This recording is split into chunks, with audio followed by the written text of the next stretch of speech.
apa yang mendorong Ibu untuk melakukan hal-hal seperti itu?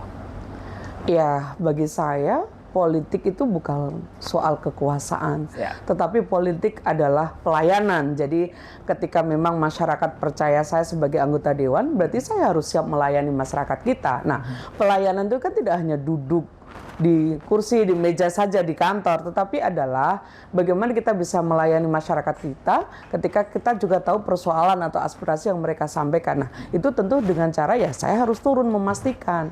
Itu yang membuat semangat saya bahwa politik yang melayani gitu. Baik, jadi luar biasa. Saya baru mendengarkan kata politik itu pelayanan. Luar biasa.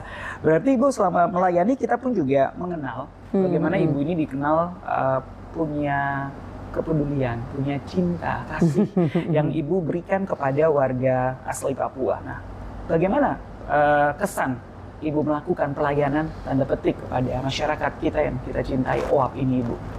Iya, karena saya merasa saya datang di Merauke, masyarakat asli Papua menerima saya dengan baik sebagai keluarga mereka, berarti saya juga harus siap melayani saudara-saudara saya dengan hati. Bagaimana banyak hal yang memang saya rasakan ya, keterbelakangan, kemudian sentuhan-sentuhan yang memang belum sampai ke mereka, berarti saya juga harus siap hadir. Sehingga memang ada beberapa hal yang saya lakukan sejak saya ke Merauke. Saya punya sekolah restorasi untuk anak-anak asli Papua gratis, kemudian ada sekolah politik perempuan juga. Ya intinya bahwa karena masyarakat asli Papua menerima saya dengan baik, saya juga harus melayani dengan baik. Itu saja prinsipnya. Oke, menerima dengan baik, memberikan pelayanan yang lebih baik. Mungkin seperti itu. Betul. Ya. Ibu berapa periode kemarin? Periode ya?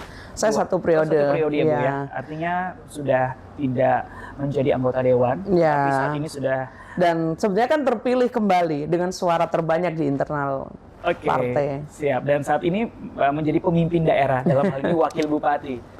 Enak jadi mana sih, Bu? Jadi anggota dewan atau jadi wakil bupati?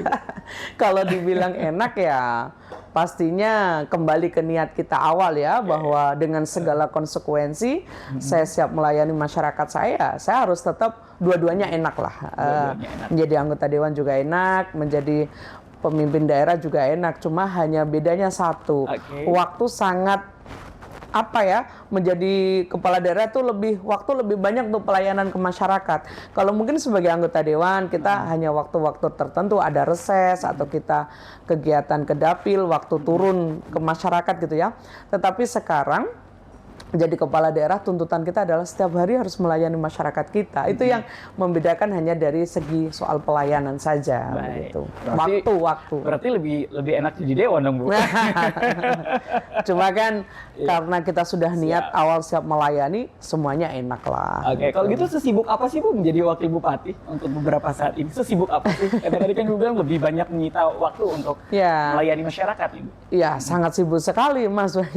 Karena kan kita selain membuka acara-acara, biasanya OPD ada kegiatan, tetapi juga masyarakat kita kan juga bisa bertemu dengan kita di kantor setiap waktu. Kalau dulu karena dewan saya di DPR Provinsi Papua, kantornya ada di Jayapura, kan intensitas masyarakat ketemu saya jarang. Kecuali kalau pas saat saya pulang di rumah, pelayanan di rumah gitu ya.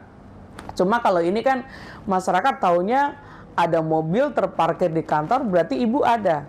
Ya sudah, mereka berbondong-bondong, mulai persoalan sakit, duka, dan juga biaya-biaya yang mereka untuk sekolah anak-anak dan lain sebagainya. Ini kan juga harus kita layani, meskipun kami juga sangat terbatas, begitu terbatas dalam arti waktu, kemudian bantuan-bantuan yang kita berikan, meskipun sudah kita seselektif mungkin yang bisa kita bantu, ya kita bantu, kalau tidak ya kita jelaskan baik-baik ke masyarakat kita. Baik, ya kembali lagi, politik itu melayani. Iya, itu sebuah konsekuensi, sebuah pilihan. Saat awal saya sebetulnya berlatar belakang akademisi, saya banting setir menjadi seorang politisi, ya saya harus memaknai bahwa politik itu bukan soal kekuasaan, politik itu pelayanan. Gitu. Berarti kembali lagi, pemimpin itu melayani, bukan dilayani. Mungkin kembali lagi bagaimana konsep dasar tanggung jawab menjadi seorang pemimpin yang melayani masyarakat, begitu ya, Bu ya.